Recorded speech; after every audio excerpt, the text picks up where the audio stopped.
Call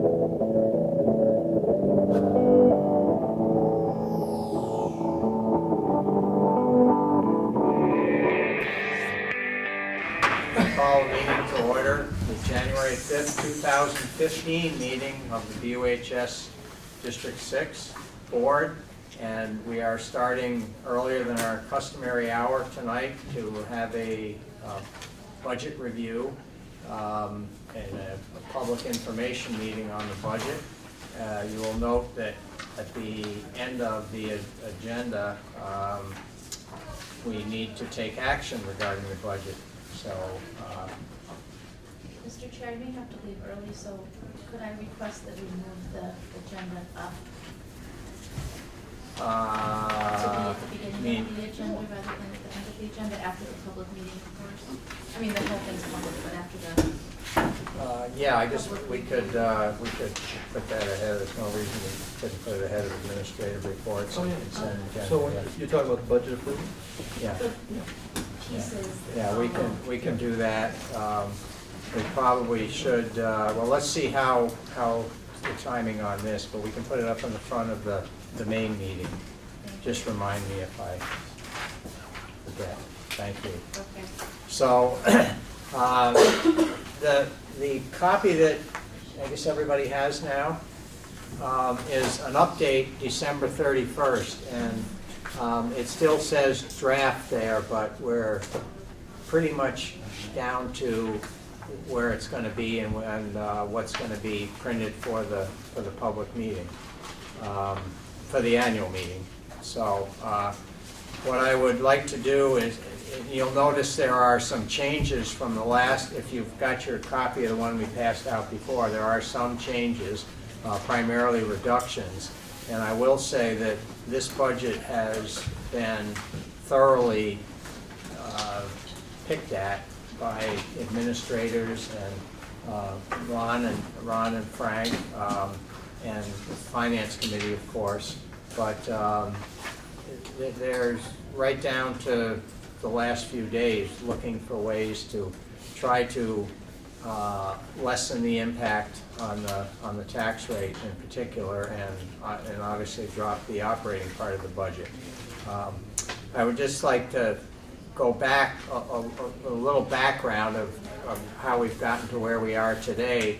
And I went back and checked, and I realized that it's 8 years in a row now we have given the initial charge that we give to administrators in October or early November that we would like to see the budget be a level service budget and a minimal increase in operating expense. And over that 8-year period, we have had less than a 1% increase averagely a year in our budget, which I think is pretty responsible budgeting.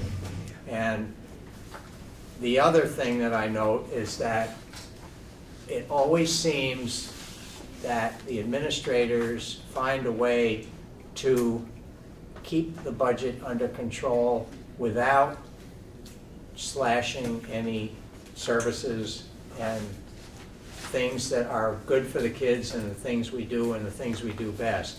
And I appreciate that. They find ways to reallocate resources, both human resources and financial resources, to move them around if necessary, but to maintain the programs. It'd be real easy when there's a lot of pressure on you as an administrator to say, okay, we're just gonna cut this program. But that's not going to get us where we want to go in the long run.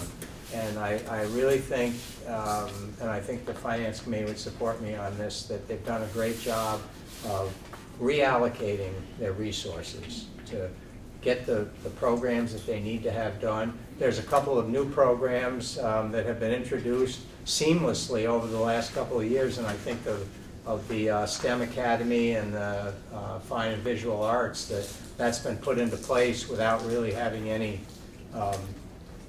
cost increase involved. So that just kind of sets the tone a little bit. So what I would like to do is to, more briefly than at the last meeting, because I want to make sure we have time for questions and comments, and we do have, good to see some members of the public here. thank you, with questions and comments as well. So I'm going to briefly go through the expense part of it, and I'm going to ask Frank to review the revenue side. And as you can see from the cover page, page 1, and I know everybody naturally, first thing they look at is the bottom line. And you can see that when we include debt service and a change in the special article request, which I will explain in a minute, we are actually down 0.58%. And within our operating budget, which is a couple lines up from that, local operating budget, that's kind of what I really look at. That's the expenses that we can work on and control. Well, we can't control all of them, but we can work on them. 0.2%, up $53,295. Now, within that is a number that makes it seem like the budget is up, and that's the Vermont High School completion pass-through. Just refer you briefly to page 2, down near the bottom. That's on the revenue side, and Frank made comment on it. There's a $115,000. It's kind of a pass-through. We get it as revenue, and we have to book it as expense, and it shows up in the district wide budget as an expense. That's $116,000. That if you took that out of the local operating expense, we would actually be down over $50,000 instead of up $50,000. Just as a side note, those are some things that we're required to do, and there's money in one side and out the other, but it does show as an expense. So just briefly, going down through the I guess 5 categories we'll call them, starting with the district-wide budget. That is up 1%, and if you look, there's $115,000 plugged in for that school completion expense. This is on page 5. So really, the district-wide budget is really well controlled, and I would just like to point out a couple of areas, and if there's questions or comments, we'll take, we can talk about it right now in the district. But the operations and maintenance budget on page 7, which is the bottom half of page 7. One of the big items is always planned building maintenance, and that's an area where when we completed the project, which is now 10 years old, we were careful to make sure that it didn't mean we don't maintain what we have. That's kind of how we got into that situation, and we needed to do that kind of a project, was that a lot of maintenance was deferred over the years. So about halfway down that operations and maintenance category is the planned building maintenance, and it is down, but the money that's going to be spent there is money that needs to be done on an ongoing basis. The swipe cards for needed to be updated for security, and also another pretty good size item is software update for the HVAC system, as I recall. Those are 2 of the bigger areas. So we want to assure everyone that we're trying to keep that area under control, but we're not deferring maintenance that's going to catch up with us in a year or 2 just to try to get that number down. The other area under operations and maintenance that's up somewhat is the propane, and that's cost of propane, plus we've switched in the cafeteria to washable dishes as opposed to disposable. Is there any questions? Well, one other area quickly is in technology, and I would say overall, if you look at areas that we have put some money into, it's keeping up with the technology. It gets bigger and bigger every year. We do the best we can to keep it under control, but we need to keep up to date, and technology gets some investment. questions or comments on the district-wide?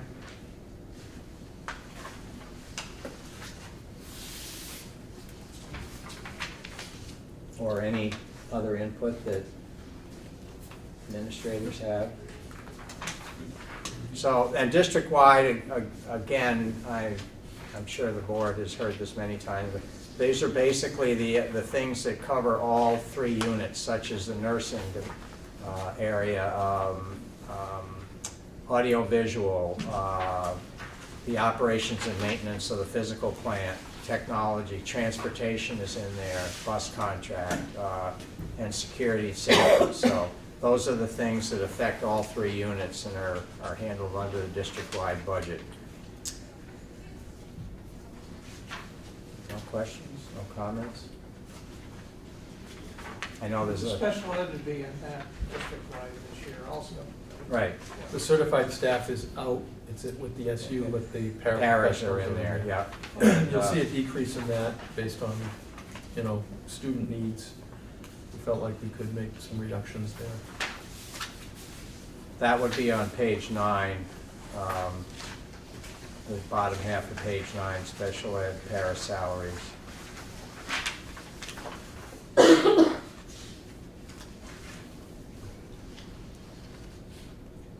Okay, well, let's talk about the senior high a little bit.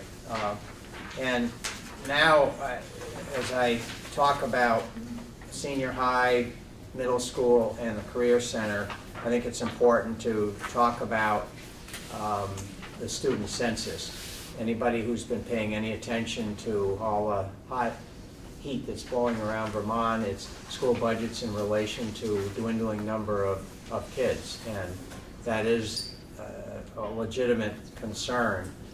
What we are experiencing at this point here within these 3 units is now a leveling off in total, but in specifically the high school, which has been down some, is starting to level off, and I'll review these numbers again as we get to the individual units. BAMS is actually up, and the career center is, that's a harder number to measure because it's not full-time, all full-time students, but it is holding steady. So we feel that we have pretty much reached the bottom, or where we're, the low point, I guess. The bottom isn't a good word to use, but we've reached the low point, and we will start, not a dramatic rise, but based on what we know is happening in the elementary schools and what we've been able to attract from outside towns, that we will start to move up a little bit. So if you look at the senior high being down somewhat over this past year, a little bit in student census, it's reflected in their budget for next year being down. And again, that's some serious looks at programs, reallocating people's time as necessary. And I believe it was accomplished basically without any major programs or anything having to be dropped. We're able to still offer the same services, but do it more efficiently and reduce the cost. So for the senior high, basically if you look, and that begins on page 11, by the way, if you look down through, you'll see most of the departments are basically, particularly discretionary expenses. There might be some ups and some downs, but overall they've held their discretionary expenses level, or actually decreased them in some cases. And I won't go by specific department. That's probably, if there's any questions, we can answer them. But one of the things, though, I will note is that as an example of reallocation of resources is in the science department on page 13. There's a reduction there in salaries, and that reflects a 2 instructors who are now working with the new Career Center program. What are the 2 courses? Principles of biomedical and Yeah. And so part of their payroll is being allocated to a great new program we have in the Career Center. In some cases, we have, over the last couple of years, not replaced people who have retired or left, feeling that we could, with our current staff, get by. I look through, there's nothing that jumped out at me, but there are many, again, places where discretionary expense has either been held or reduced, which I think is important. We did invest, again, in the technology piece on page 15, administration computers. We have some money in there for software related to the ACE period. And the ACE period is being extended to every day, and that is we do just. Sure, ACE period is an period. intervention block for students to either get remedial help or enrichment help. And a student, it's a 45-minute period of time during the day. And so it's kind of like a whole school, it's not really a study hall because students actually report back to a teacher who's called them back, or they've asked the teacher if they can come back and complete work. One of the things that we've found in recent years is that our students are less and less likely to remain after school or come to school early because of transportation issues. And so we're finding that by having that intervention block in the day, it's giving students access to teachers during the school day so they can get some work done if they need some help. Thank you. So the ACE is an acronym, what does that stand for? Academic Challenge and Excellence. It's one day a week? It's right now it's 2 days a week. Next year it's going to be a 5-day week. And the software is going to be used to help actually track where the students, it's going to be scheduling software that students can access to schedule themselves into ACE, or teachers can schedule students into ACE themselves. And that does not require any extra personnel No. to accomplish. Okay. I guess I would point out that there was only, in terms of staff changes, and anything that was added was a very slight adjustment in the number of days that the tech integration specialist, this is on page 17, technology integration. There was a slight increase in that position in terms of a few more days a year. And we have provided some wonderful technology, but it needs to be taught and integrated, so we're using it properly. So that was, I believe, the only place in the high school where any hour personnel time was added. Yeah. And that's been offset by reductions. We did fill social studies position last year. Right. Oh, yeah. There have been reductions, as I said, where we did not replace somebody that left. Social studies, a full one, and in the other departments, you'll see also the impact of some retirements in there makes a difference. I have a question. Yeah. I don't know if this is connected to the technology, page 17, that you were just talking about, but on page 18, the new instructional computer equipment and replacement instruction. I just didn't know what that replacement instructional, I don't know what that is. It's just a large increase. Is it just equipment upgrades? Or? Oh, on the top, On under. the very top, yeah. That is the related to the Chromebooks, right? Yep. Yeah. Oh, okay. Yeah, that was a first year for the Chromebooks. And replacement instruction, that also comes, those last two items in that category are both related to the Chromebooks, I believe.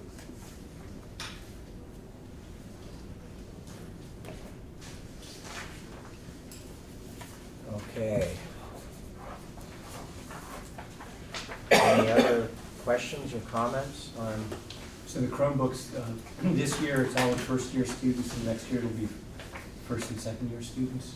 Right, so next year, so this year, the incoming ninth graders receive Chromebooks to use for 4 years. Next year, the ninth graders. So for next year, 9th, 10th graders will have Chromebooks. So we're looking at adding that, having that number every year for the next 4 And we're years, and then some other form of that number Right. as replacements. Yeah. How that plays out, I don't think we're quite sure yet after the 4 years.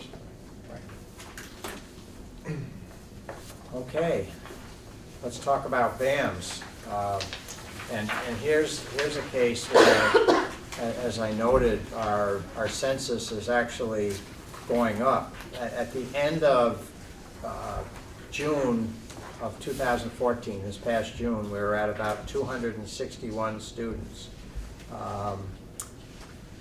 This year's budget projection was 277, and next year we are projecting, and I believe we're currently right around 300, projecting 323. So that's good news, and not very common news around the state, that we have an increase in the number of students. And I would like to say that I believe that the budget has been prepared, and it's been figured out a way to do that with the same resources. Basically, there are some small increases at BAMS, but by and large, given that much of an increase in the student population, I think it was pretty much handled within the current resources. So BAMS is up 4.4%. And BAMS budget, that's middle school, starts on page 19.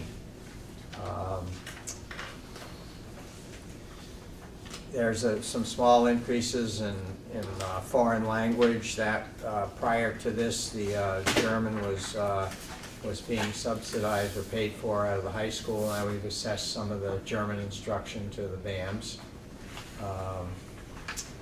Again, reallocation of some expenses, putting them in appropriate places.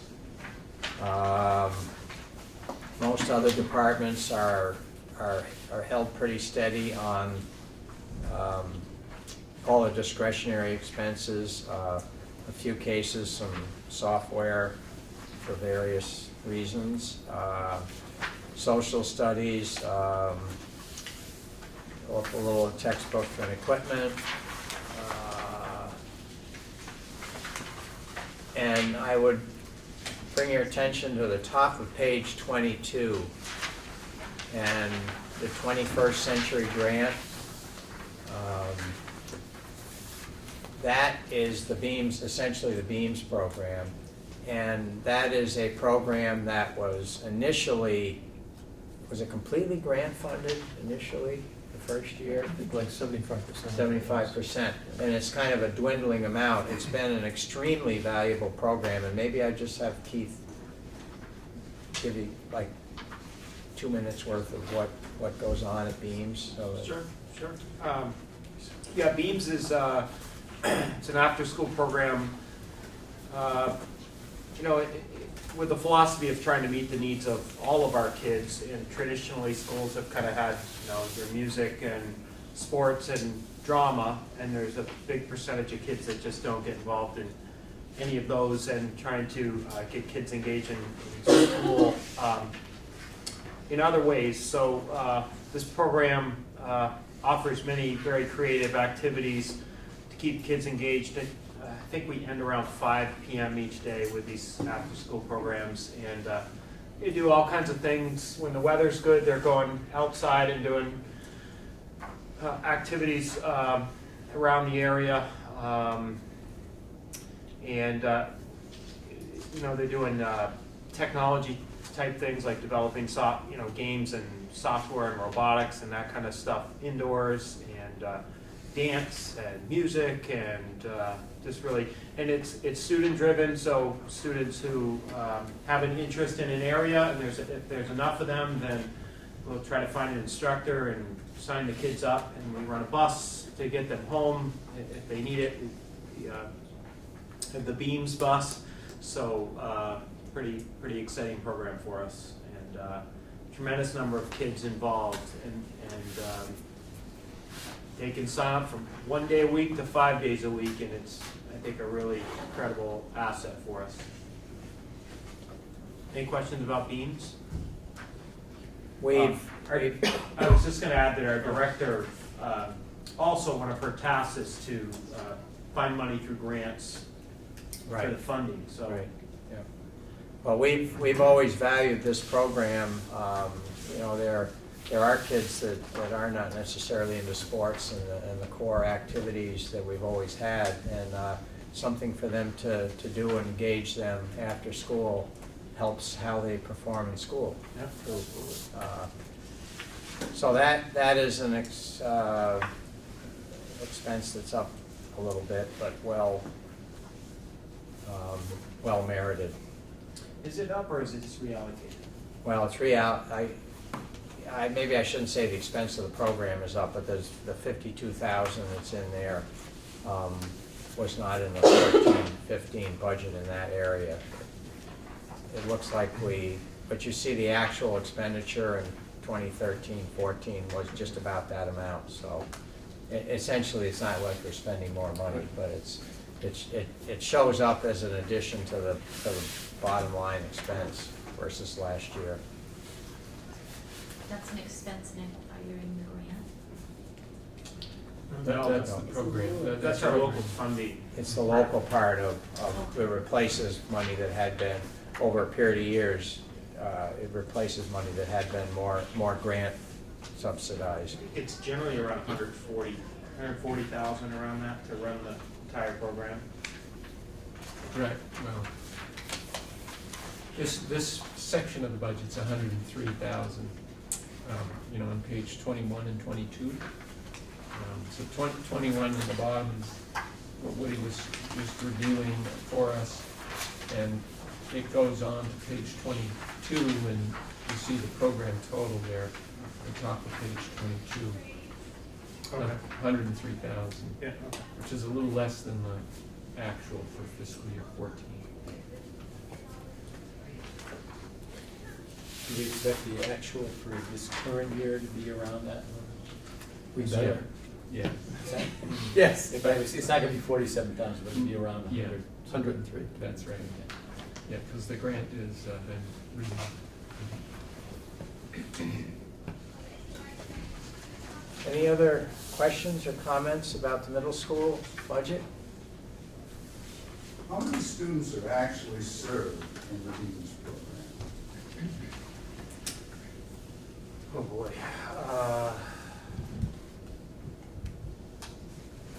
You don't have it right on It's a pretty big percent of the total, isn't it? Yeah, there's a, yeah, I didn't get those numbers together. Boy. I certainly want to say over 100 students that are in various activities, but I shouldn't be quoted on any numbers without doing a little homework. There's a lot of students that do like a couple Beams activities and also do a sport or in band. A lot of them do multiple things to be engaged. So, or they might just do a fall session and nothing else. Or if they don't do a fall sport, they might do Beams in the fall and then do the sports in the winter and the spring, or whatever combination. But it's 80%. a great way to keep kids engaged after school. that. I agree. I recall that Ingrid had a couple of times reported that close to 80% of the BAM students were engaged in some sort of after-school activity, a pretty big percent. Anything else on BAMs? And we will move to the Career Center. And the Career Center expenses are also down. Again, a great job at reallocating resources. So programs that are well subscribed to and important in career development have been maintained. The Career Center budget, by the way, starts on page 25. And pretty much all the discretionary expenses have been held level. Some kind of personnel reallocation of time allows us to reduce total human resource expenses, particularly as you can see in the page 26, the career and college readiness program, just a little bit down from the top of the page there. Diane, that was Diane Heilman that retired, and we kind of reallocated things there. Are those services not being, I'm sorry? is there career and college readiness Yeah, happening still? do you want to explain briefly how that, or anybody want to explain briefly how that was repositioned? So let me just start by saying, you recall when we talked about Heather Harrison's position at the high school, when we lost Diane Heilman, Heather was able to pick up much of those responsibilities. So in terms of that salary, we don't need to replace that position. For the high school. She's servicing high school and career center students that are involved in the collegiate high school program. And then some of these other categories have been identified in other places, so we felt like they made more sense either earlier in the budget or later on, and you may have that.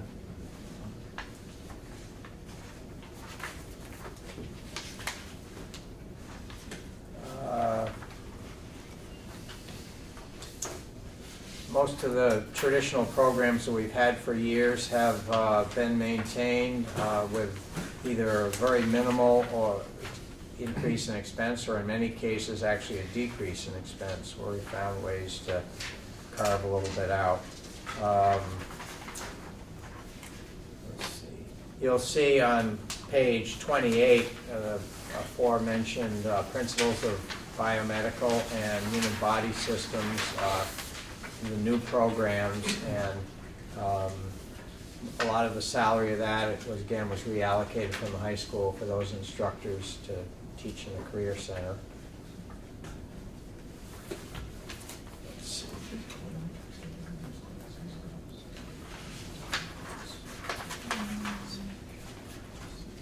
Anything else significant? In the horticulture and landscaping? Horticulture and landscaping. 27, right in the middle of the page. We seem to be losing a lot in the budget. Is there an explanation for that? Okay, Are those, I'm sorry? 27. Page Our 27. professional salary is probably the biggest driver there, and the benefits that go along with it. You see the second line down in horticulture. Yeah. There's also a significant loss in equipment, and I didn't know if that was, Yeah. if there was Well, something that, If you look at the actuals, Yeah. we wanted to make sure that the actuals from 2013-14 kind of mirrored more of the expenses. So you'll see some of those are reduced because of that. You'll also notice that while field trips are down in horticulture, they're up almost the same amount in forestry. Is that a reallocation of field trip expense? That is because of the soils competition Yeah. that forestry students travel to. Oklahoma City, thank you. so is it just the interest is in Yeah. forestry over, Exactly. okay.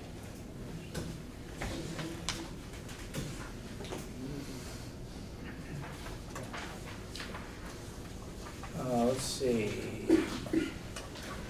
Pretty much nothing unusual in the rest of those categories: transportation, architecture, machine design. Performing and, we'll look at page 31 for a minute. Performing and technical arts. That, you can see it's a reduction in the first three line items, including salaries, but contracted service, we put in 30,000. Want to just briefly explain what's going on there? That is due to, we are going to be bringing our digital editing program on campus next year. And so that's the savings that you see from what we pay in rent and transportation to Cotton Mill Health programs. Does that mean that we'll be hiring the instructor, or is it the same instructors, they're just gonna come here? Same instructors. So they're gonna come here, so the salary stuff's basically the same, it's just the paying for Exactly. off-site space? Yep. Okay. Okay. I didn't quite understand that, you said. Under performing arts, you've got salaries, you've done away with salaries. Because they're a contracted service through the Career Center, because they're their own business. The CDA, Center for Digital Arts, is a company that teaches our students. So you have somebody on staff now that's gonna teach that. No, it'll be the same organization, but they'll be coming on campus, which right now they're located at Cotton Mill Hill, which we pay rent and also transportation for our students to go to and from campus. Where are their But salaries? I think George is Their referring to the salaries. 51,000 of actual 51, salary. 52,000, it's going down to 30,000 of contract. Frank may be able to explain that. Yeah, apparently when the budget was put together for 15, there was anticipation that it would be an employee, but when the budget was implemented, it was implemented through a contracted service. So there'll be a variance when you look at the budget versus actual, and you'll see this would be at the end of this fiscal year, you would see contracted services as being a charge to the budget line item, and salaries would not have a charge. And does it follow that the similar thing is happening in the performing arts dance also? It's similar, but it looks like it was anticipated in fiscal year 15, the current year, you see, because that's zeroed out, the salary is zeroed out in 15, whereas the performing arts the performing technical arts apparently wasn't anticipated. Yeah, but it's a similar thing. But that's gonna be done in-house now, is that right? No, not next year. Not next year. Okay. But while we're So on that, really doesn't, that's actually increased, so the budget line is, everything is pretty well status quo for that program for next year. Correct. well, The only increase in that area is the transportation brought into that cluster. that was It in used to be administration before, and it's more appropriately charged to that area. Under field trips? Oh, no, I'm sorry, I was looking at acting. Under acting. Never mind. No, the, Field. No, she's right. Under transportation added.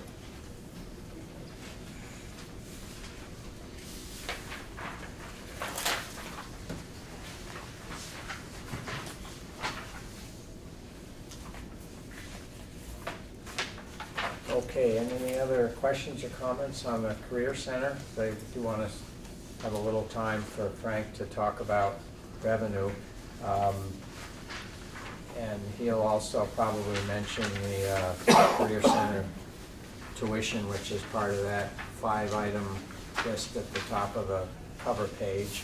But again, at the end of the day, our operating budget was up by 53,000, and it would actually be down about that much if you didn't put that pass-through of 115 in there.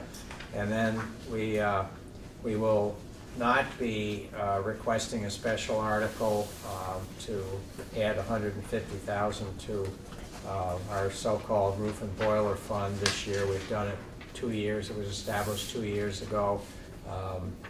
And we do not have that article for vote this year.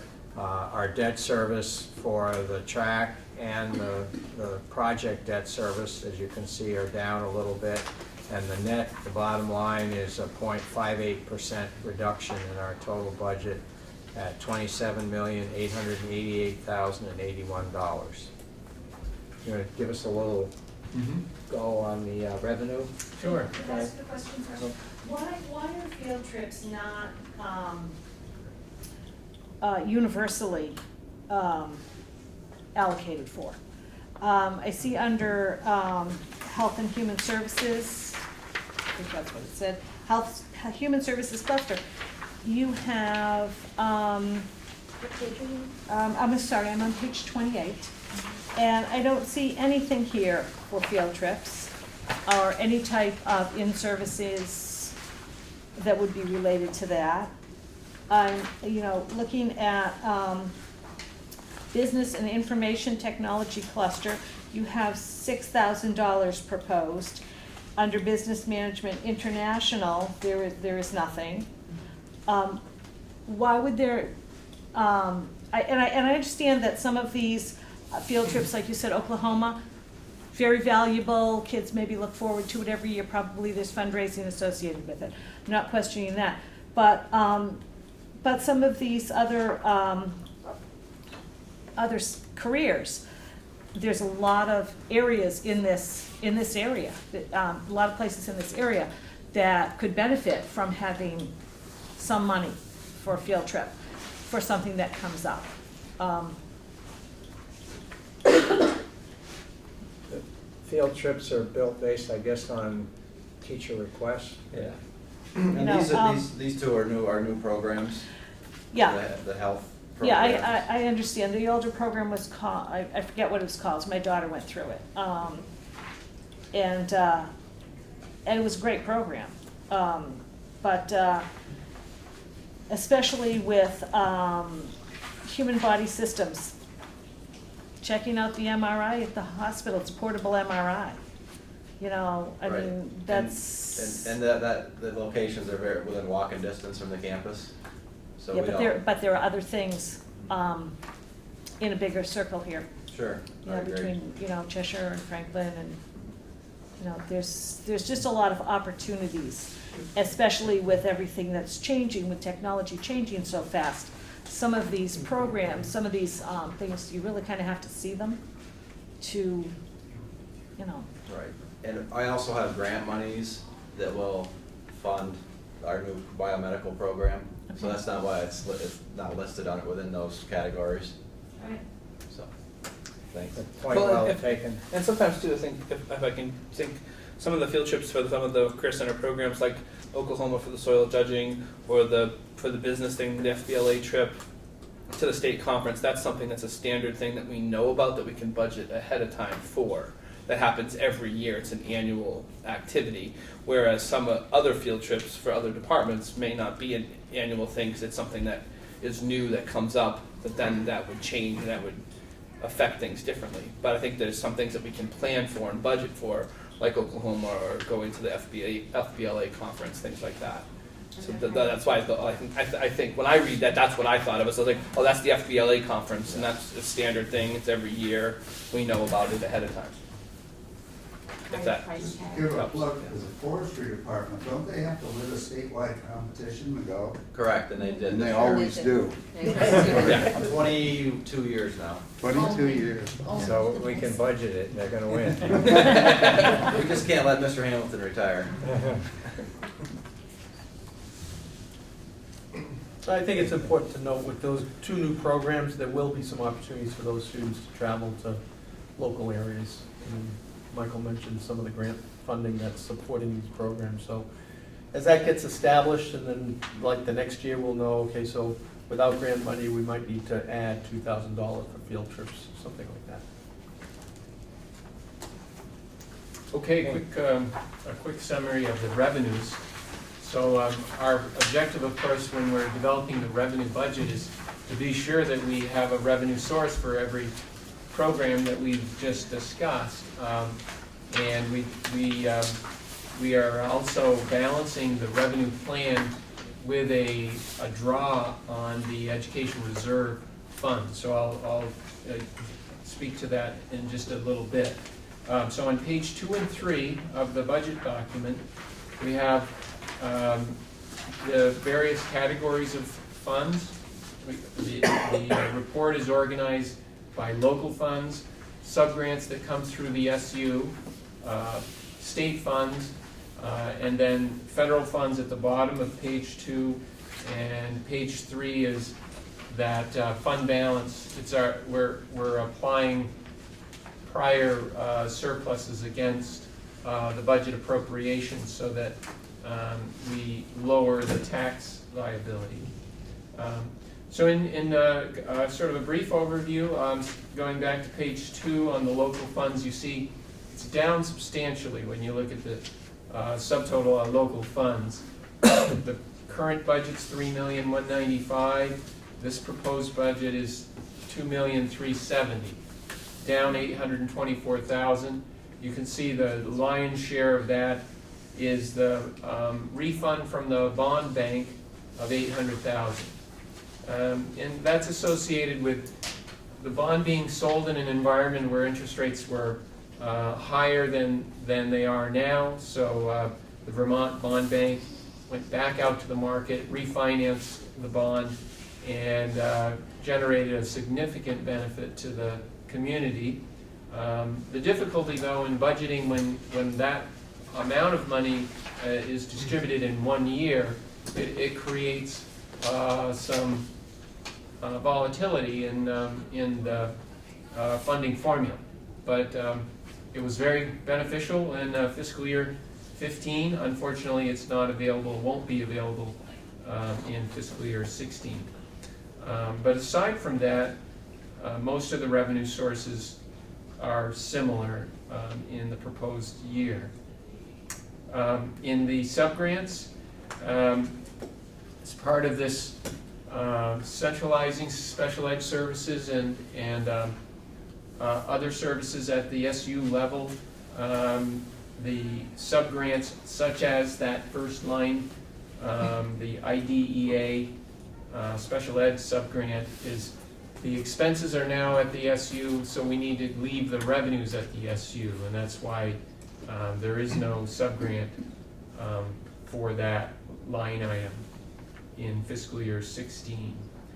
That's part, again, of this Act 153 and Act 156 of the Vermont legislature that said, let's gain as many efficiencies as we can by centralizing special education services.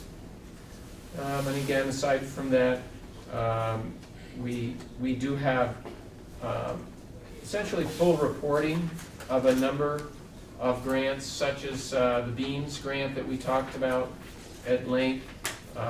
You can see it's similar to the actuals,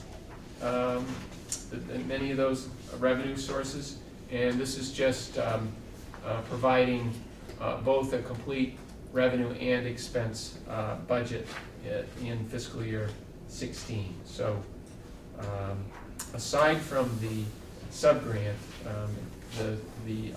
aside from the IDEA grant, we have many similarities to what's been in the past.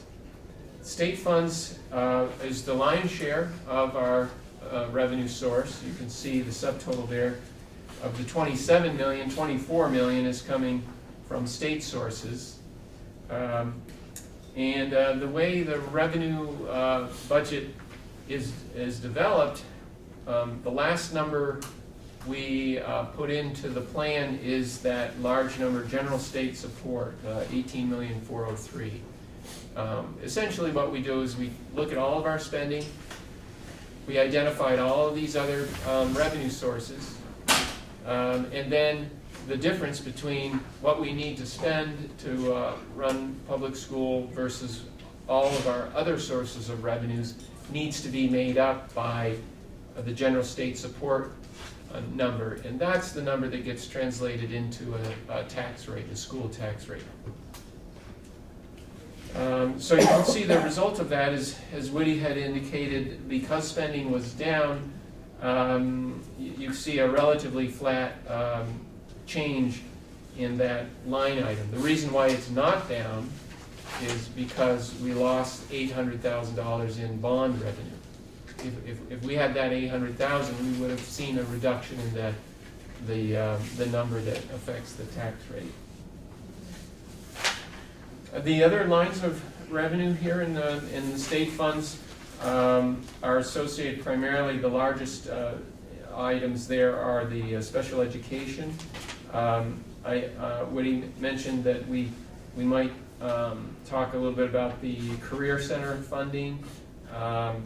The state asks all public schools to make essentially a journal entry that says on behalf of all career centers, the state is appropriating funds and then distributing them to the schools. So we make a journal entry that shows a revenue and an expense, and that is that $1,180,000 in the state revenue. And the rest of those, you see a lot of them are the Career Center grants that we just talked about. We do have a line item budget developed for the grants. They were in the expenditure presentation that Woody reviewed. However, we don't get to the same level of detail that we do with our operating funds for grants, because their grant cycle is so different than ours. The grant submittals are not done until June, April and May, June for the future budget. So if we get into a high level of detail, it's likely that it would get amended. And once we publish a budget, we like to stick with the budget. So we can publish total estimated grant funds, but it's hard for us to identify specific items of equipment and supplies and so on. But you see under federal funds at the bottom, $146,000. Again, that's Career Center, and that's where Michael was referring to. That supports some of those field trips and other programs. So that also leaves us with another number that we developed, this $875,000 on page 3, that's in the context of what are the available resources that we have to essentially lower that $18 million number that we talked about a little earlier. And that's looking at fund balance, meaning looking at the prior fiscal year end, looking at the prior action at our annual meetings where educational or funding reserves have been set aside, and then making a judgment as to what would be a reasonable allocation this year. So that's what shows up on page 3, and it is directly affects what we have on page 4, the tax rate. And, I don't know, do you want me to get into that now? Well, if you could just point out the key number is. Yep. So, again, the school funding formula takes spending, it takes revenue, and then it looks at number of students, and essentially derives a homestead tax rate, to basically fund that 18 million for us, and it's a different number for every public school in the state. When we go through that process, this is just the 7 through 12 educational component and cost for our sending communities, our member communities, of Dummerston, Guilford, Putney, Vernon, and the Brattleboro town. So this is about half of the tax liability. And you can see at the line 18 in this document, our current BUHS share of the tax rate is the $1.73. This proposal, based on spending and revenue that we have available, is projected to be the $1.81, which is an 8-cent change, 4.6%. And it's important to note that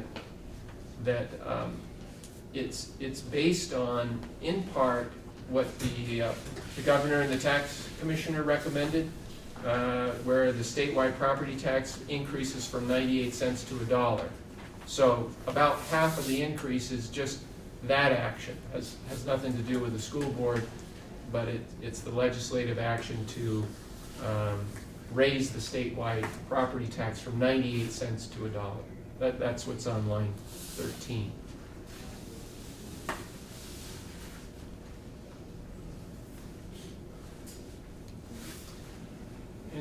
Any questions I can try to answer? That number, 8 cents, is down quite a bit from where we started at our first budget pass, from, carving wherever we could and getting expenses under control, but still that doesn't always tell you that your tax rate's gonna stay the same. And again, that the loss of the 800,000 in savings substantially affects that. Will That's that where. be reflected in last year's budget as opposed to this year's budget? Right, so the 800,000 is what allowed us to come in at $1.73 in this year. If we didn't have that 800,000, we'd be probably, closer to, I don't know, I'd have to run a quick analysis, but it would be a lot closer to the $1.80 than it is to the $1.73. And as we look ahead to next year, that factor will not be there, but also our census beginning to level off is going to help us as we go on down the road, keep the rate increase smaller. Yeah, I just put in the 800,000. If we had it this year, the equivalent tax rate would be $1.74. So it would be almost identical if we had that money. Is that one of the big reasons that the finance committee decided to not put the 150, propose the 150 again? Yeah. For the Yeah. boiler? Mhm. That's too bad, but I understand. But I think our capital plan really takes care of, some necessary improvements. I don't think we've ignored it. No. Yeah, a lot of that falls under the O&M budget in the district, many projects.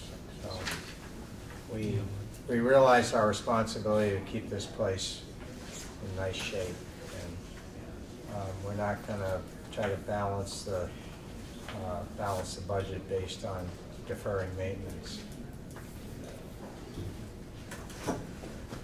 Okay, thank you. Any other?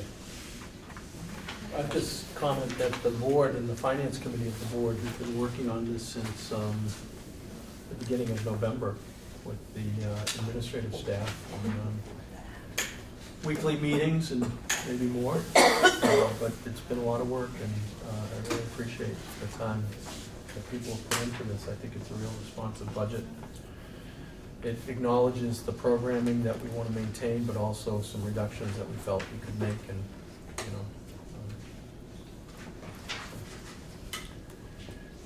since some members have to leave, do we want to take some time for the adoption process, or?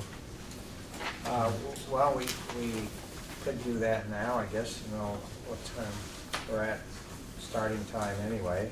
I'm sorry, could I just mention that, I think that next, I haven't seen the agenda, maybe the students, and those students have been here since 8:30 this morning. I understand that, there are other obligations, but I know that the kids have been here since 8 this To morning. give their report? Yes, Okay. please. Yeah. Well, let me ask this, are there any serious concerns about adopting the budget? If not, we can do it in a very quick fashion, and we'll only add about 30 seconds to our total, and we'll move that from its place in new business to now, and I would entertain a motion regarding the budget. Mr. Chairman, I move adoption of the proposed budget as presented. Second. Okay, it's been moved and seconded. Okay. We have a quorum, right? We do. Yeah, okay. All right, all in favor of approving the 2015-16 proposed budget of $27,888,081 and no cents, I guess. Say, signify by saying aye. Aye. Opposed or abstentions? Okay, it is passed, and this will be published as it stands now in the book, which will be coming The out book. soon. Yeah. Thank you very much for your input. Thanks for all your hard work and stuff. Thank you Looks for like coming. good. I'm gonna circulate the warning articles for signatures while we continue the meeting, just so we get everybody's signature. Oh, okay. There's a whole bunch of copies here, so. Well, I have the original. Yeah, we're saying to sign, but everybody have a copy, I guess. Are these? No, board member. Look at it and sign it. Yeah, just don't sign wooden. Okay, so we have some visitors and guests, quite a formation here. Now we're gonna.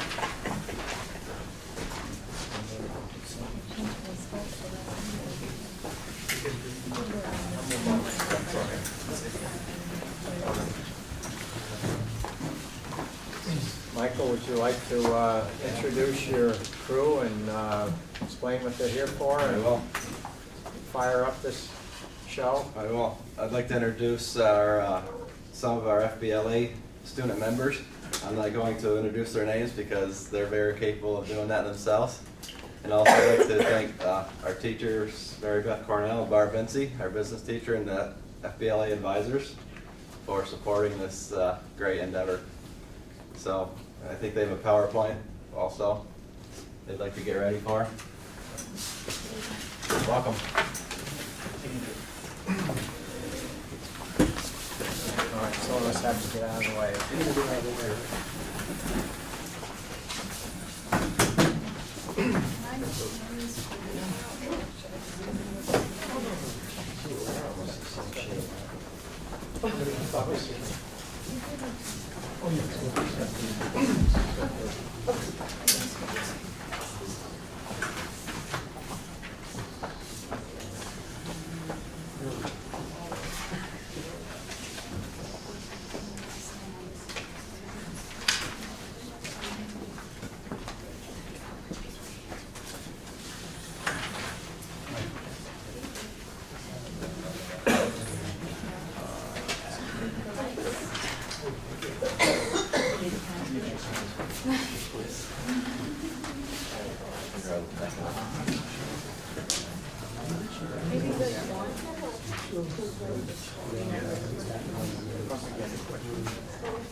You guys want to hit the lights for time?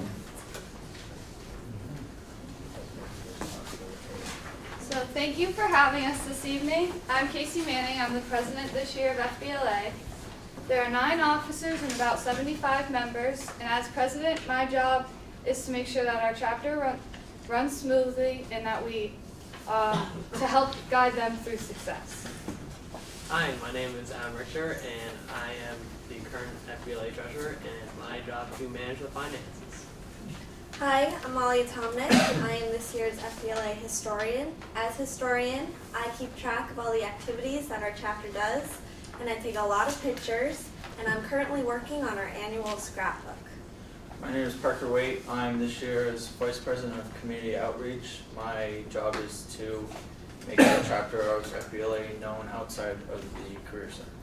In November, we went on an amazing trip to New Orleans for the FBLA National Fall Leadership Conference, specifically to meet one of Miss Cornell's past students, Warner Thomas. We are going to be running slides in the background that highlight our day-to-day activities from our trip. I want to start with a little background on Warner Thomas. He graduated in 1983 from BUHS and WRCC. He was an FBLA president, which is where he found his place, as well as a state officer. He attended Southern New Hampshire University as an accounting major. He started the college level there and was also a national level officer. Warner is now the president and CEO of Auctioner Health Systems, a $2.5 billion nonprofit corporation. He's in charge of 16,000 employees. And when we were in New Orleans, we were fortunate enough to Auctioner, they were having a leadership conference for their top supervisors. And the theme of the conference was the power of one. And after a week in New Orleans, I learned what the power of one, how it changed my life. One lesson I learned from Mr. Thomas was that it's better to set your goals high and narrowly miss them than it is to go for average and to beat them. And then Mr. Thomas, he showed us that when he talked about their fundraising goals.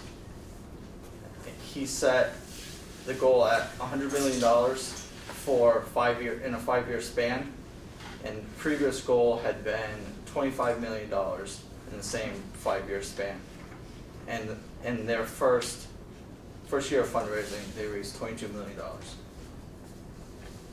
The first morning that we were in New Orleans, we were picked up in a fancy car with a fancy driver that Warner sent to pick us up and bring us to the hospital. We drove to the hospital where we met Warner's private assistant, Barbara, and she brought us to a conference room where we sat there waiting for Mr. Thomas. We were brought into Warner's office, and the first thing he did was he took off his suit jacket, which really to us showed us that he didn't think he was better than us. He wanted us to feel that we were included and we were the same. So we met with Warner for an hour, and we had a tour scheduled of Auctioner Hospital. So we went on the tour, and the part that amazed us the most was the children's wing. And they had mailboxes and shutters outside patient rooms, and the patients were pulled around in wagons instead of pushed in wheelchairs. The nurse's station was made to look like a pirate ship, and it had blue floor around it, and that was made to look like the ocean. And then in the ceiling, they had painted black ceiling tiles, and they had white lights sticking out of them, and that was made to look like the night sky. And for each patient who was in this unit, got to paint a ceiling tile for themselves with their names and things they like to do, just as trying to make it less scary for themselves. As we continued with Jackie, she showed us that leadership must be maintained and reinforced, or it can deteriorate. And she talked a lot about how Warner did this every day with the expectations he had for his employees, he also had for himself. And he was a do as I do, not do as I say kind of man. And this can be applied everywhere with waitresses, teachers, and principals. An example of this is rounding and starting from the top down. And it's important for principals to acknowledge the staff and students to make them feel valuable and like they're part of the community. While we were on our tour with Jackie, we were noticing that everyone everywhere was being nice to us. And we were just wondering if this was Southern hospitality or what it was. And what we found out was that Auctioner has instituted a 10-5 rule. Now, what the 10-5 rule is that 10 feet away from someone, you'll make eye contact with them. And at 5 feet away from them, you will acknowledge them by saying hi or hello. Now, it might not seem like such a big deal, but as we have seen throughout the years, common courtesy has kind of gone out the window.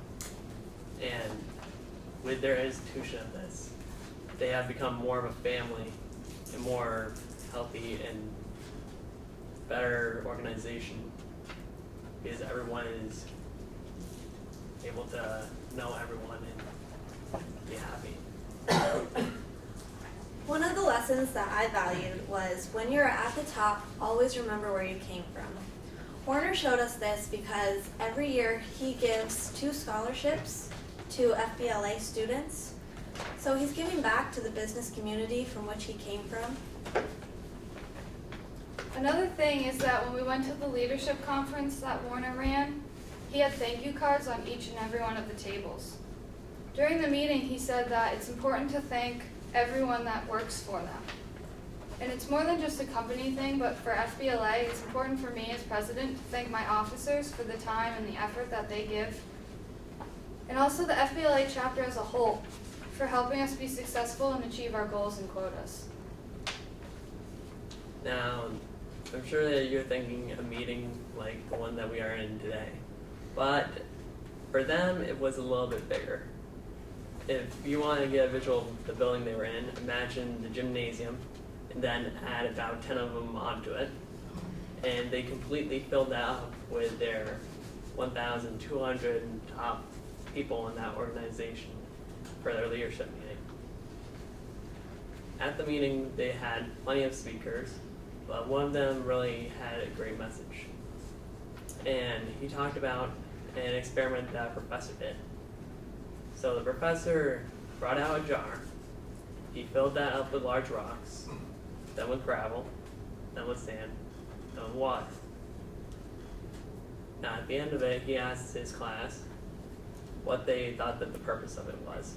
And a student shot up his hand and said, well, I guess you're trying to tell us that no matter how full our lives get, we can always cram more stuff into it. Well, the professor said no. Is that you have to focus on your large rocks or your big picture, and that everything else will fall into place. At our FBLA conference, we had a motivational speaker named Josh Shipp, and Josh shared a message with us that every kid is one caring adult away from a success story.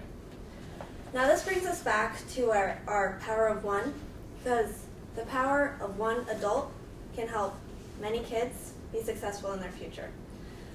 My personal adults are Miss Vinci and Miss Cornell because they help me to success in being a leader. And I hope that one day I can also push other kids to be leaders. Success comes at a cost. It's not just that you can go out and be successful, but you have to sacrifice things. You have to sacrifice things like going to a game or hanging out with your friends. And if you're able to do that and persevere, you can become successful. Also at the FBLA conference, Miss Vinci, Miss Cornell, Casey, and I attended a workshop called How to Build the Ultimate Chapter. At that workshop, we learned that you can take fun and business and put them together to have more kids involved. So we got some ideas, like we could go bowling, we could have chapter parties, we could have a chapter lock-in, and that one really stuck with us. So we even brought it up to Mr. Perrin to have a chapter lock-in, and he thought it was a great idea, so we're still kind of pushing to have that. I think it would be a lot of fun. Warner also gave me a connection that will help me achieve my future success. He showed me the power of one by introducing me to John Paul, the Vice President of the Saints team. John Paul taught me to never lose sight of my goals. His first internship was a month of holding an umbrella over the dog of the team manager. He definitely didn't lose sight of his goals. Warner taught me another lesson, and that was that determination can bring success. From all of these stories, it sounds like Warner was an amazing, excellent A+ student who never caused any trouble. This really was never the case. He was an active student, but he was never very good in school, and a BUHS faculty member told him that he would never amount to more than a gas station attendant. And look at where he is now. He's very successful. The power of this one person, Warner Thomas, he made a huge impact on all of our lives. So before we ask for questions, we wanted to tell you some of the fun we had. So my highlight from this trip was definitely the Saints game. Warner surprised us with tickets to actually going down onto the field. We were like a couple feet away from the players. Also introducing me to John Paul, because I want to go to school for sports management, so it was really cool to be able to have an in with somebody like that. My favorite was that we got to go down there and finally try out beignets. Now, if you're wondering what a beignet is, it's imagine fried dough combined with a donut and heaps of powdered sugar just thrown on top. And that's what a beignet is. I had a lot of favorite parts, but the one that stands out was getting ready for the Saints game. That day before we went, we even went out shopping and we bought t-shirts to wear at the game. Casey and I bought face paint that we painted the Saints logo on our face, and like it said Saints on the other side. Took a lot of practice, but in the end we looked decent. Miss Cornell bought the boys stickers to put on their face that said Saints, and we just wanted to fit in and look nice, so we decked out in Saints gear. I also had a lot of great parts, but my number one favorite was sitting in our skybox seats at the Saints game with the unlimited food and short bathroom lines. That was a big thing. So thank you for having us, and we just were wondering if any of you had any questions. Did you get your umbrella yet? Not yet. You weren't playing the Patriots that day, right? No. Okay. Yeah.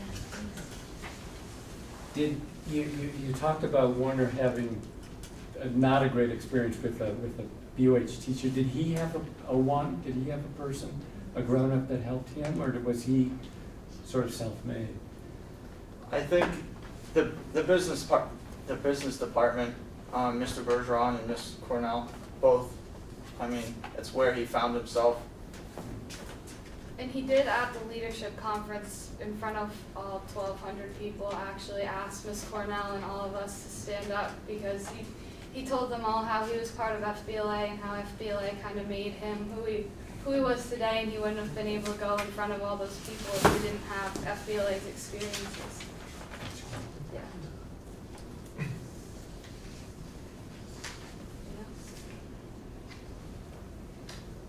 Okay, thank you. Thank you very much.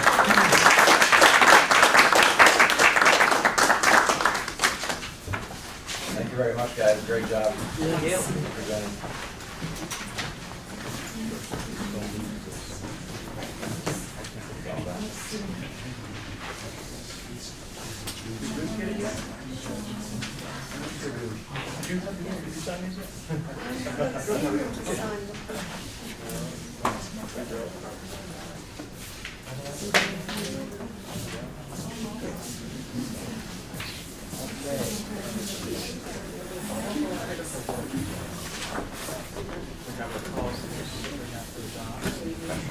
Everybody good to keep rolling here?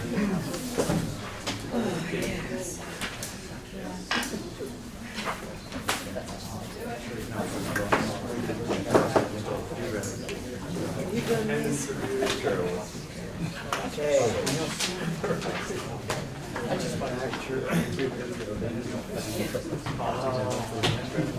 Let's move on through the agenda. I know it's getting to be a long meeting, but we have some more things to do. We'll go to the clerk's report. And we'll start, as always, with the approval of the minutes of the prior meeting, which was, in this case, December 15th of last year. Is there a motion? We approve the minutes? Second. Melanie and is Jane? She's getting names of all the students that were. Oh, okay, all right. So Melanie, and who seconded that?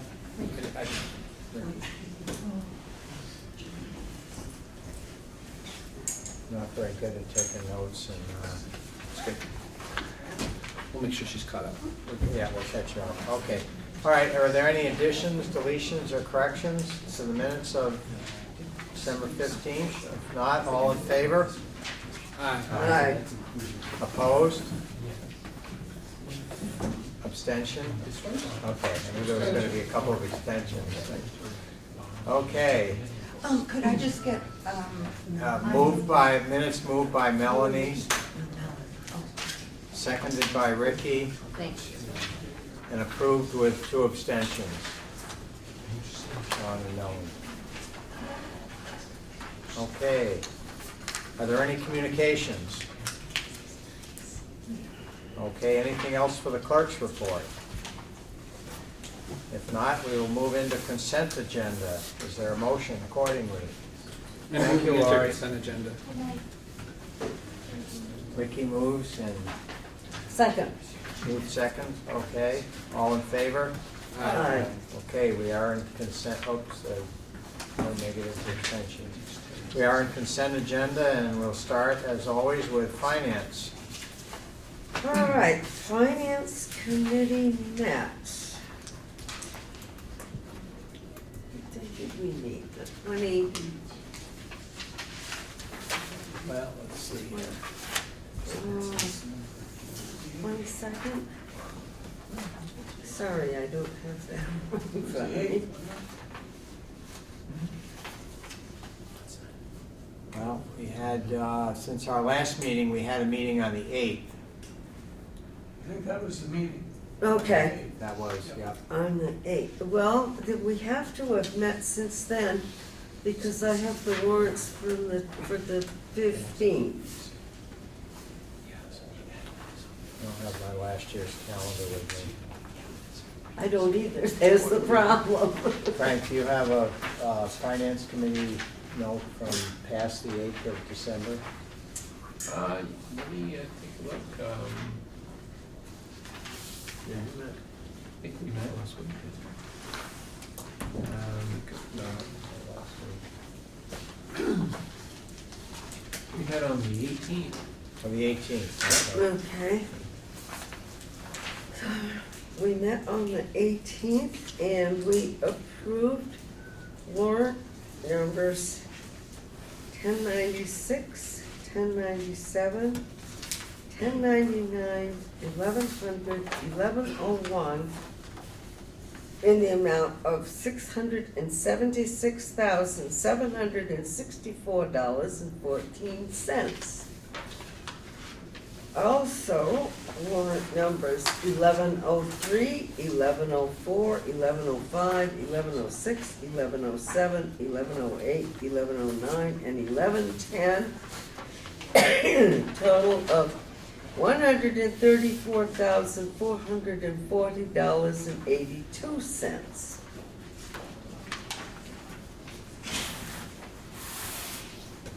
And aside from that, I think our major thing was talking about the budget. Okay, and our next meeting will be on the 8th, which is Thursday, at 8 a.m. in the Kane Conference Room.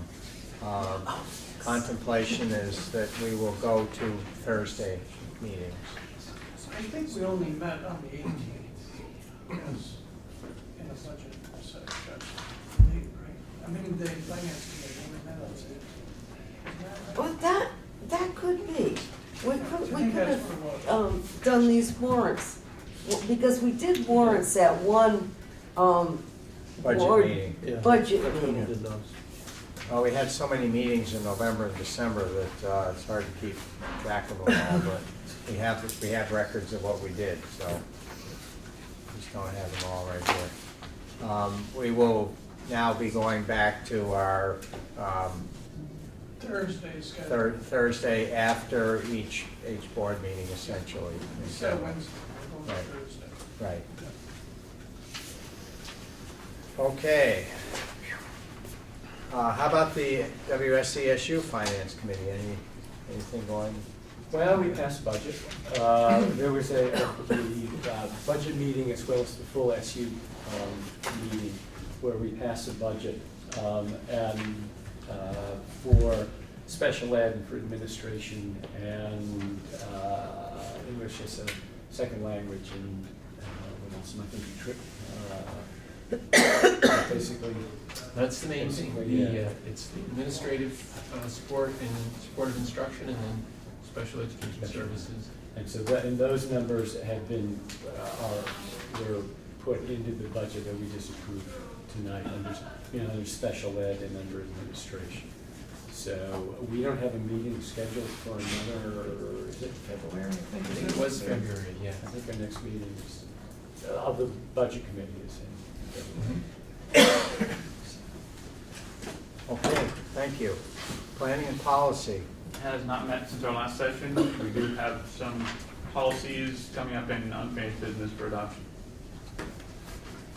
Okay, teacher curriculum. Has not met since our last meeting. BAMS committee. Also has not met since our last meeting. And WRCC committee has not met. No. Christmas break. Okay. Is there anything else for consent agenda? If not, is there a motion to approve consent agenda? So moved. Second. No, you have. We'll give Melanie the second. She almost got the first, but. Okay, all in favor of approving consent agenda, please signify by saying aye. Aye. Opposed or abstentions? Seeing none, it is unanimous. And we move on to administrative reports. Well, let's see. This is the most fun part of my job, is getting to decide who goes first. Pretty exciting, huh? Wow. Let's start with the career center. Right. Thanks, Mike. Again, I just want to echo and thank the FBLA for a great presentation tonight, and thank their advisors, Ms. Cornell and Ms. Vinci. They do a wonderful job with the kids and prepare them for presentations such as this, for speaking in front of people. They did a great job. Also, over the Christmas break, I want to thank Robert Clark for scheduling a wonderful painting job at the TIC Trade Industrial Center. The painting contractors that painted the auto shop this past summer brought the colors out of the auto shop and into the front foyer and down the hallway. So if you get a chance to take a walk up there, it's pretty nice, and the paint pops out when you're walking through. It's a really nice job. Teacher professional development. Our electronics and photonics teacher, Dave Houghton, all fall has been working with A. Tyler Electric Company here in town, installing the Tesla supercharging electric car station located next to Price Chopper. So he's doing this on his own to get professional development and also to learn this new cutting, up and coming technology to bring back into the classroom and share with the kids. So he initiated all this on his own. So good hats off to Dave for doing this to bring back to the kids. And that's all I have. We can't get a station here. Well, they want them close to the highway. Many of us are contemplating buying Tesla. And what was his business name again? David Houghton. Hotin. Yeah, right on here. Okay, thank you. We'll move down the line there. Sure. So on the, some good news to start is the auditorium is back in service. Contractors finished it. It looks like it looked before, which is what we wanted. And we're still working on the curtains. Those are not, we're working on ordering those still. There's only like 4 vendors in the country that do stage curtains, and so it's been an interesting process to learn about.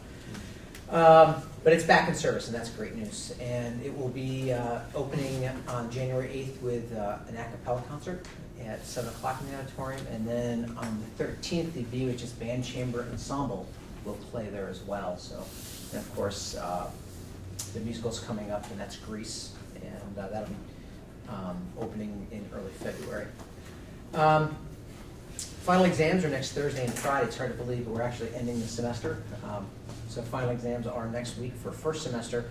And then the day after Martin Luther King Day is professional development for teachers to kind of reset and get ready for second semester. And then on the 22nd, which is Wednesday, we start with new classes for some kids. So we're excited about that.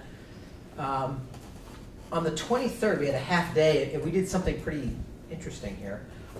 Rather than hold classes, we did a school-wide lip dub. And a lip dub is when groups, and in this case the entire BUHS community, gets together, and there are 2 songs that are chosen in our case. And one of the songs is Levels by Asavidi, and I can't even think of the name of the other song, but you'd know it if you heard it. We had, the kids actually chose the songs, they voted and chose the songs. And what happens is somebody from the television production class starts off by walking to the front door, and they walk through the entire school. And we have all of our groups, all of our classes, the fishing club, the bowling team, the football team, lacrosse, the art club, all of the different departments, math, science, English, they all have a theme going on as the person walks through. And there's always somebody in front of the camera, and the cameraman walks backwards, and there's always somebody who is lip syncing to the songs that goes through.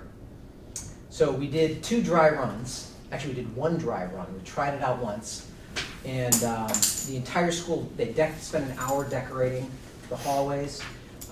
We then did a dry run. We then did the real live show and filmed it. It ended in the gymnasium with all of our students in there yelling and screaming. Ron, whatever it is, I don't want to see it. It's already been on Facebook. I know it has.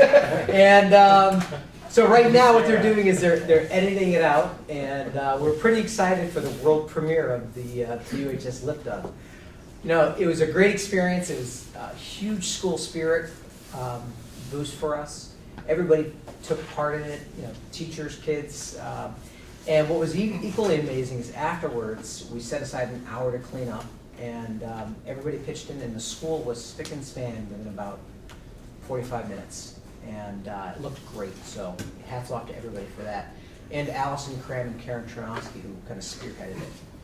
And last but not least, we did get word that we will be a Division I football team next year. The VPA kind of, you know, we petitioned to remain as Division I, and that was accepted. So that's more news. That's it. Thank you. Yeah. Keith? I wanted to share something with you, if you can take one and pass it around. I just wanted to give you an update on a larger, talking about the larger rocks the kids were talking about. In long-term vision, we've been talking, and Steve and I hope to present soon to you on this Proficiency Act 77, more information.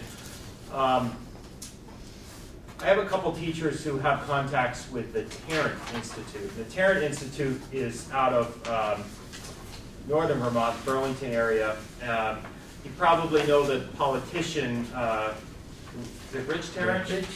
So he, I think often people's political views early on skew what this might be about. He basically has donated a ton of money to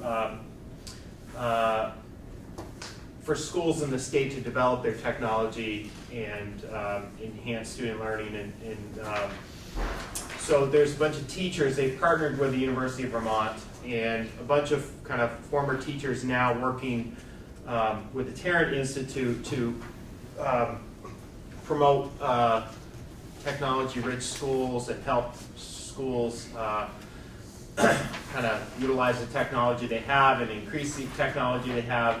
And recently there's been some very large donations by the Tarrant family into this. I believe it was recently a $5 million donation to continue with this institute.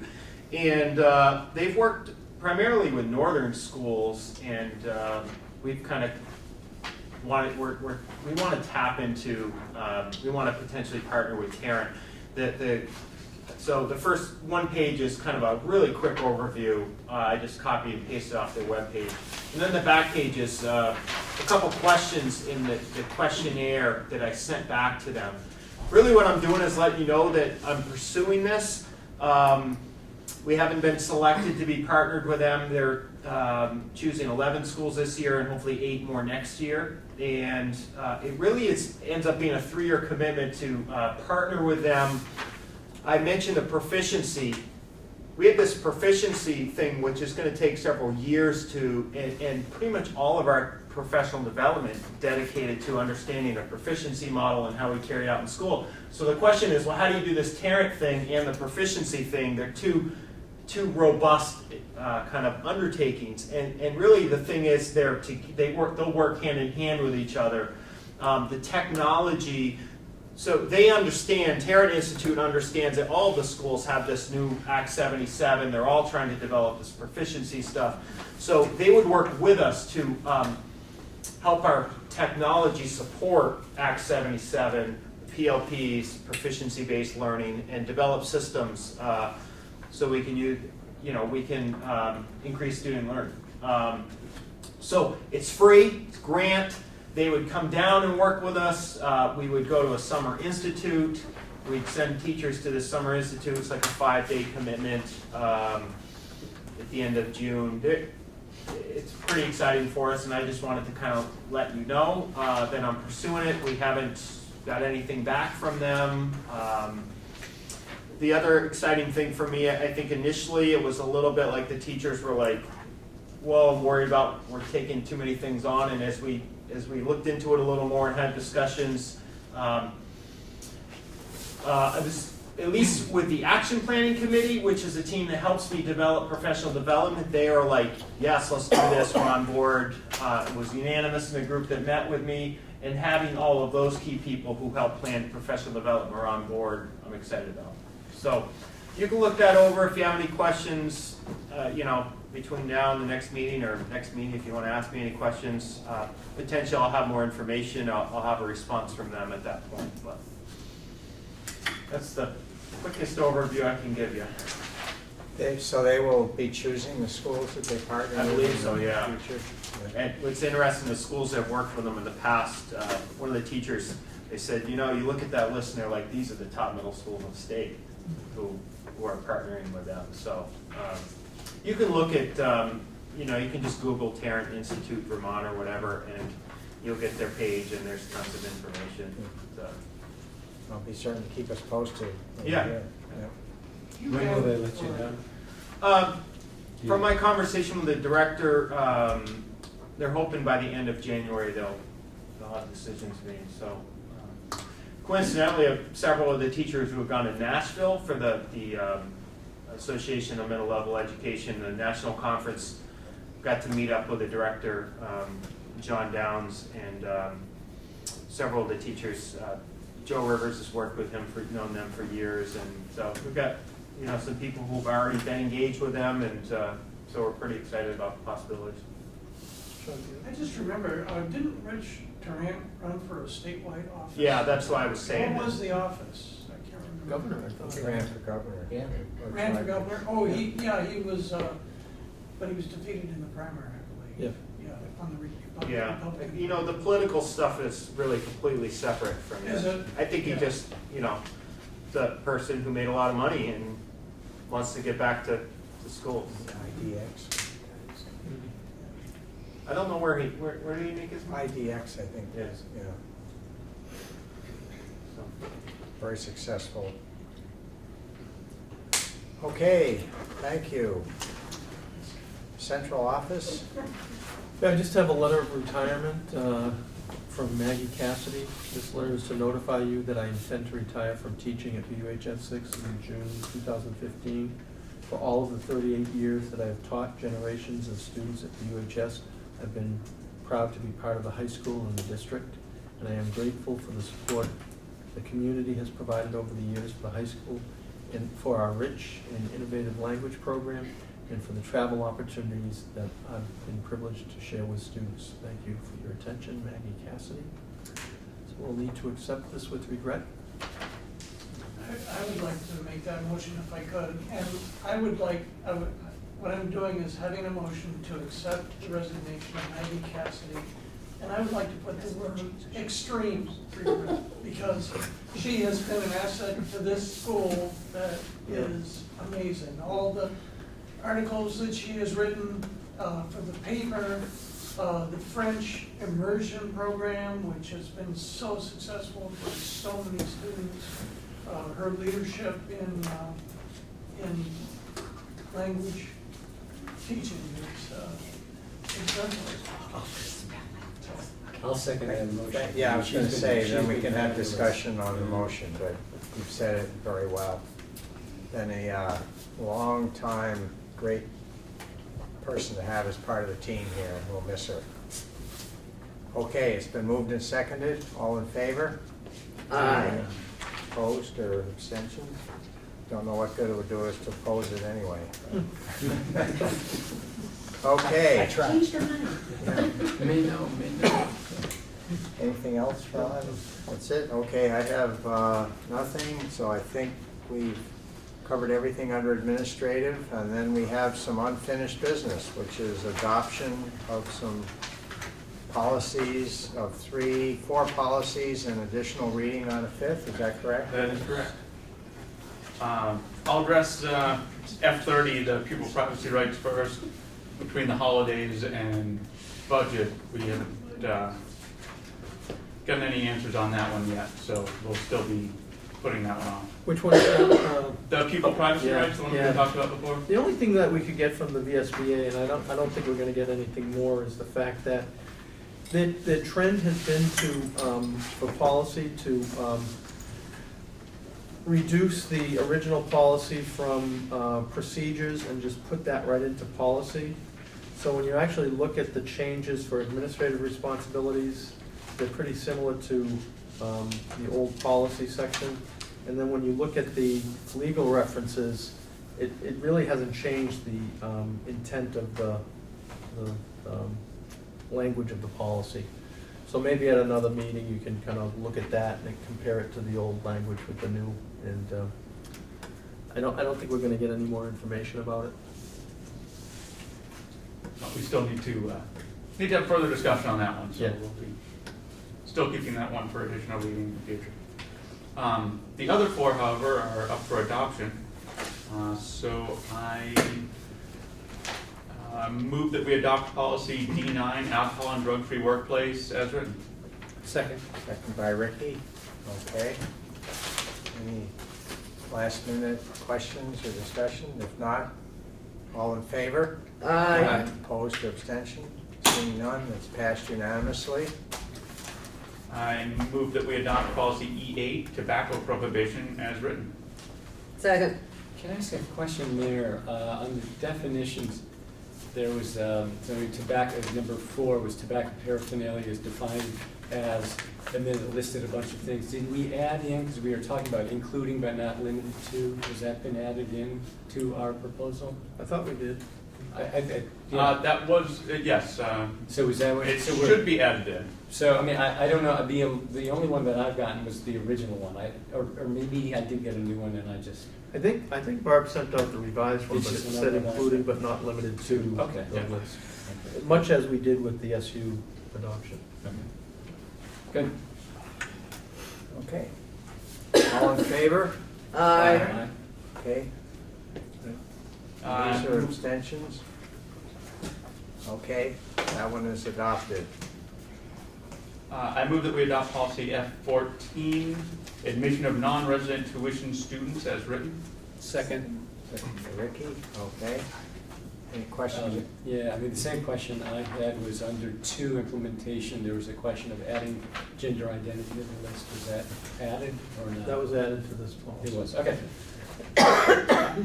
Okay. All in favor of approving this policy, please signify by saying aye. Aye. Opposed or abstentions? Okay. We move on to one more, And, right?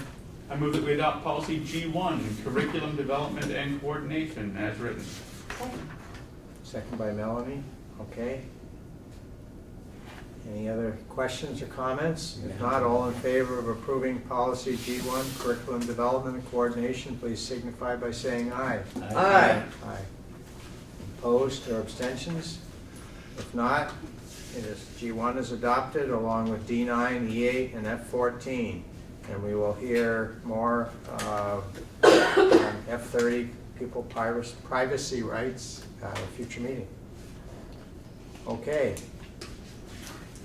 All right, so moving to new business, we've already taken care of item 1, which is approve the FY16 budget. And we also have a business of the annual meeting warning articles, assignment of. Yeah, you've signed those, so we should just take action that they've been Okay. accepted. Okay.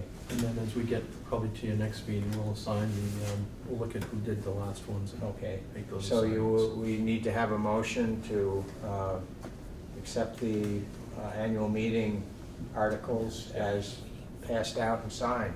So Aye. moved. Should I No. win I'll this? second. Did you get, everybody was moving and seconding on that one, did you get? Russ. Melanie. Good job.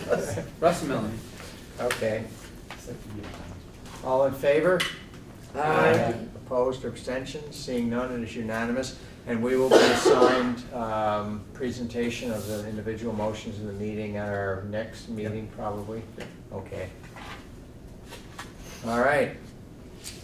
Ratification, year 2 of the 5-year cafe services agreement, which I believe is actually the current year.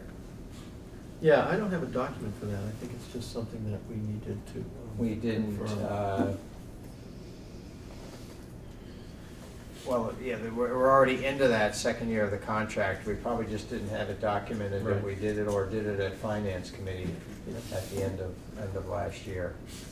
So, I move ratification of year 2 of the 5-year cafe services agreement. okay. Second. A second? Okay.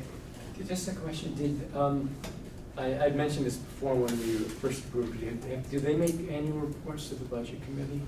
Just how things are, and also they take student surveys, and I just have never heard what the results of those are. I mean, I found from town school board experience that scrutiny sometimes helps get the creative juices flowing. I don't think they have appeared before the finance committee other than to make their original proposal. Do they? They try to do surveys. You know, they do them online, they do them in the cafeteria, but the responses are usually pretty tepid. So, not tepid as in numbers, I mean, you know, really limited numbers. But I could, you know, I can discuss it with John and see if he wants to. Yeah, I mean, I guess, I mean, I haven't heard about them for a year now, but, Right. you know, the reviews over the years vary. Some years it's good, some years it's not. And I know at the town level, we brought them in to see what was going on. And there were some, because of that, from the input that we gave, you know, some improvements and changes were made. And so, you know, having a 3-year contract, this sort of rubber stamp, is something to, I don't know. Well, and in Make it some. In past years, they have, I remember, it's been a number of years now, that they've come and presented to the whole board as well, just about where they were and things like that. So it may have been when you were still on the town board, but. Yeah, so it hasn't been in the last 3 or 4 No, years. so it's just been a while since they've done Yeah. that, but they have in the past come, and I'm sure if we invited them, they'd be willing to do that. Yeah, I would urge that we do, either to the full board or wherever, I mean. Or I or to the- actually thought it was a 3-year agreement, but it's a 5-year agreement? Yeah. Because we had that whole presentation by all the people that wanted to Yes, there were serve. 3 or 4 that made a presentation. I honestly don't remember, but I assume that if it says here 5-year. Yeah, Barb just you know, copied this. Copied this down, yeah. Maybe it would be good to think about inviting them to come, since that's the way they made their original proposal, to the finance committee as a start. as opposed to a full, but not that we're trying to keep anything from the full board, but if there are any issues that we can report out as part of the finance committee, what our discussions were. So we could schedule that in the future for the spring? Yep. Yeah, I agree. I mean, I'm not suggesting Is we Steve, hold up the are you approval generally of the another contact year. person with a? Well, for John Ayer I am, not for the, but I can talk to John. But John would be Yeah. the person to Yeah. coordinate that one. For this unit, okay. Good point. Thank you. Did we vote on that? No, we haven't. No, we haven't voted. Okay, We motion. Okay. All in favor of ratifying the year two, which is 2014-15, the year that we're currently in, of the 5-year cafe services agreement? Aye. Opposed or abstention? Okay. It is approved. Thank you. Board 2014 attendance review. I'm passing it around, but, I got a check. okay, well, you check, but I can keep passing it around. Yeah, okay. You get the date there? Yeah. So this is a copy of the individual board attendance based on the minutes. So if you just take a look at your name and it's got your attendance there. And that will be published in the annual report, as we always do. Just so you know ahead. Okay, anything else for new business? If not, Only that your next meeting is scheduled for Martin Luther King Day. We generally don't. I think we moved it to the 26th. You did it, we did. Oh, yeah, we did, that was when. Yeah, we did it the last meeting when you were in Guilford. What's on the 26th? Our next board meeting, because it would have been in 2 weeks, which falls on the Martin Luther King holiday, so And when is the annual meeting? February 10th. The annual meeting is the 10th. So, the 26th is our next meeting, January. And so in February, I don't think we've officially decided what to do there, other than the fact that that would be 2 weeks in a row if we meet on Groundhog Day. And then we may not need to, everything is in preparation for the annual meeting, which will be the following Tuesday. And then we have frequently dispensed with the second February meeting unless it was necessary. Am I reading that correctly? Okay. Please encourage fellow citizens to come out and meet us at the annual meeting and discuss the budget and other articles as noted in what we signed today.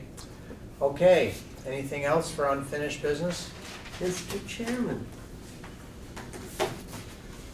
I have a short piece here I'd like to read to you. This is from the Vermont Phoenix of 1932, and it mentions Peru, and since it's dateline Pittsfield, Mass, I believe it must be a small town in Massachusetts. So surprised were the voters of Peru at the harmony that prevailed at the 127th annual town meeting here Monday that they failed to adjourn the meeting. So 8 of the voters, one more than the required number, and including the selectmen, journeyed up the hill to the town hall and adjourned the meeting yesterday. You know, the meeting might still have been in session and have gone on indefinitely if we hadn't done what we did, said one of the 8.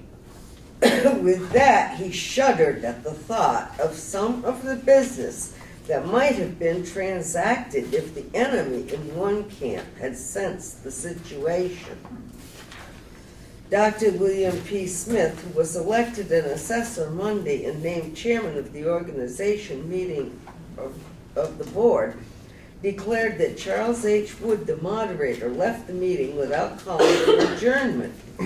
We tried to get him to go back yesterday, but he wouldn't, asserted Dr. Smith and the latter's supporters. So we got hold of Mrs. Gertrude L. Fairbanks, the former town clerk, to act as moderator. Is that a With threat? that, I move we adjourn. All in favor? We knew there was a lesson in Who that. seconded? I'll second that. Okay.